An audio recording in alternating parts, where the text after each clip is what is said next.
দক্ষিণ চীনের গুয়াংডং প্রদেশে মানবহীন প্যাসেঞ্জার উড়ন্ত ট্যাক্সি বৃহৎ পরিসরে উৎপাদন শুরু হয়েছে, যা পরবর্তী বছর থেকে গণহারে ব্যবহারের প্রস্তুতি রয়েছে। চীনের ড্রোন তৈরিকারক ইহ্যাং এর তৈরি EH-216S মডেলের এই উড়ন্ত যান শহুরে যোগাযোগ ব্যবস্থায় গতিশীলতা আনতে কম উচ্চতায় স্বল্প এবং মাঝারি দূরত্বে পাইলট ছাড়া দুজন প্রাপ্তবয়স্ক প্যাসেঞ্জার বহন করতে পারে।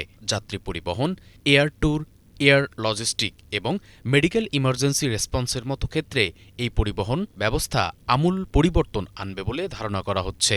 ৭ এপ্রিল চীনের সিভিল অ্যাভিয়েশন অ্যাডমিনিস্ট্রেশন CAAC এর অনুমোদনের পর ৬০০ ইউনিট বার্ষিক উৎপাদন ক্ষমতা অর্জনের লক্ষ্যে গুয়ানডং এর ইউনফু সিটিতে অবস্থিত কারখানায় ব্যাপক উৎপাদন শুরু হয়েছে।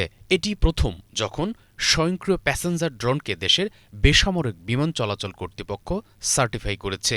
একই সাথে বিশ্বে এটাই প্রথম এমন সার্টিফিকেট যা বৈদ্যুতিক ভার্টিকেলে উড্ডয়ন এবং অবতরণ করতে পারার মতো বাহনকে সার্টিফাই করেছে।